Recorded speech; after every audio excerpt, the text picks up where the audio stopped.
जब भी हम महाज्ञानी विद्वान लोगों के पैर छुएं तो हमेशा ही हमें इस तरीके से उनके पैर छूने चाहिए जिससे उनका तेज हमारे अंदर विराजमान हो जाए। मेरे आराध्य श्री लक्ष्मी नारायण को मैं कोटि कोटि प्रणाम करती हूँ, मैं उनको कोटि कोटि नमस्कार करती हूँ। आइए दोस्तों, आज मैं बात करती हूँ कि आखिर हम लोग अपने से बड़े के पैर क्यों छूते हैं और हम लोगों को किस तरीके से पैर छूने चाहिए। दोस्तों, हम लोग क्रिया तो करते हैं पर कभी भी हम लोग तर्क नहीं करते हैं। हम लोगों को हमेशा ही जब भी कोई क्रिया करते हैं तो अपने से बड़ों से तर्क करना चाहिए, क्योंकि तर्क करने वाला व्यक्ति विद्वानी होता है, ज्ञानी होता है। तो दोस्तों, कभी भी तर्क करने से हम लोगों को शर्माना नहीं चाहिए। दोस्तों, हमारे बड़े प्राचीन काल से ही ऋषि मुनियों का कहना है कि हम लोगों को अपने से बड़े के चरण स्पर्श करने चाहिए। आखिर क्यों करने चाहिए, कभी हम लोगों ने ये जानने की कोशिश की। आज मैं आप लोगों को इसी से संबंधित काफ़ी लाभदायक जानकारी लेके आई हूँ, तो प्लीज़ आप लोग मेरे वीडियो में कंटिन्यू बने रहिए। इसके साथ ही यदि आप लोग मेरे चैनल पर नए हो तो प्लीज़ आप लोग मेरे चैनल को सब्सक्राइब कर लीजिए, वीडियो को लाइक कर दीजिए और कमेंट बॉक्स में एक प्यारा सा अपने माता पिता के लिए कमेंट कर दीजिए। दोस्तों, जब भी हम किसी के चरण स्पर्श करते हैं तो वो सामने वाला व्यक्ति हमेशा ही हमें आशीर्वाद देता है, हमारे मंगल जीवन की कामना करता है और हमेशा ही हमें सुख समृद्धि से भरपूर रहने की कामना देता है। जी हाँ दोस्तों, लेकिन दोस्तों इसके साथ ही एक साइंटिफिक रीज़न भी होता है पैर आखिर हम लोग क्यों छूते हैं। दोस्तों, इसका साइंटिफिक रीज़न ये है कि हर एक व्यक्ति के चारों तरफ एक आभा मंडल होता है। आभा मंडल जो है वो हमेशा ही व्यक्ति की प्रवृत्तियों पर निर्भर करता है। यदि कोई व्यक्ति बुरी प्रवृत्तियों का शिकार रहता है तो उसके चारों तरफ का जो आभा मंडल है वो बहुत ही अशुद्ध रहता है, बहुत ही गंदा रहता है। यदि कोई विद्वान पुरुष या महिला है तो उसके शरीर के चारों तरफ हमेशा ही एक शुद्ध और स्वच्छ आभा मंडल घूमता है। तो जैसा कि वैज्ञानिक दृष्टि में बताया गया है कि हर एक व्यक्ति के चारों तरफ एक आभा मंडल घूमता है, तो जब हम उनको स्पर्श करते हैं यानी उनको चरण स्पर्श करते हैं तो उनके शरीर के चारों तरफ जो भी ऊर्जा होती है वो हमारे अंदर प्रवेश करती है।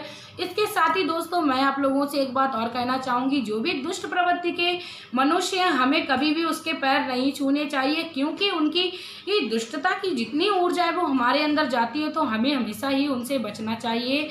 उदाहरण के तौर पर देखें, जैसे हमें किसी करंट को पहुंचाने के लिए एक दूसरे तार की आवश्यकता होती है, उसी प्रकार मनुष्य को यदि हम लोग पैर छूते हैं उसके आभा मंडल से जो भी ऊर्जा निकल रही होती है वो हमारे अंदर प्रवेश करती है। इसका यही साइंटिफिक रीज़न है दोस्तों। इसीलिए हमारे ऋषि मुनि हमेशा ही अपने से बड़ों के पैर छूने का प्रावधान रखते हैं और हमेशा ही यह परंपरा चली आई है। हमें अपने माता पिता के, अपने बड़े भाई के, अपने से बड़े जो भी होते हैं हमें उनके पैर अवश्य छूने चाहिए, क्योंकि ऐसा करने से हमारे जीवन में जो भी परेशानी चल रही होती है उनसे हमें निजात मिलती है। इसके साथ ही दोस्तों, मैं बात करूंगी कि पैर छूने का आखिर सही तरीका क्या है। जब भी हम किसी व्यक्ति के पैर छुएं तो उसके पैरों को ना छू के उसके पैर के अंगूठे को छुएं, क्योंकि पैर के अंगूठे से तेज निकलता है। दोस्तों, पैर छूने का सही तरीका ये है कि मनुष्य के यदि इस तरीके से दो पैर के अंगूठे हैं, हमें हमेशा ही उसके सामने इस तरीके से पैर को छूना चाहिए, क्योंकि यहाँ से जो है वो तेज निकलता है तो हमारे अंदर, हमारे मस्तक में तेज निकलता है। जब भी हम किसी विद्वान पुरुष के पैर छुएं तो कोशिश करें अपना जो मस्तक है वो नतमस्तक होके उनको प्रणाम करें, जिससे हमारे शरीर में उनके अंदर से जो वो एकदम अच्छी ऊर्जा निकल रही है और आध्यात्मिक ऊर्जा निकल रही है वो हमारे अंदर प्रवेश करे। दोस्तों, यही तरीका होता है पैर छूने का। हमेशा ही हमें, या फिर पुरुष हो या स्त्री हो, हमेशा ही हमें उनके पैर के अंगूठों को ही स्पर्श करना चाहिए।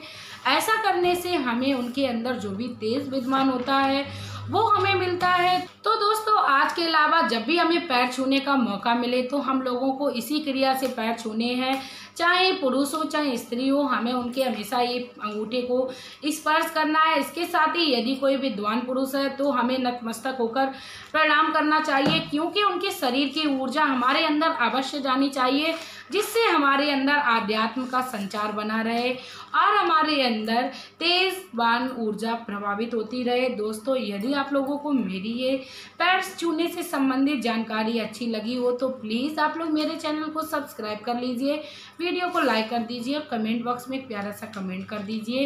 इसके साथ ही मेरी वीडियो को भी शेयर करिए अपने मित्रजन प्रियजन में, क्योंकि जानकारी अवश्य होनी चाहिए और ज्ञान भी सबको होना चाहिए। पैर छूने वाला व्यक्ति और तर्क करने वाला व्यक्ति हमेशा ही महाज्ञानी बनता है।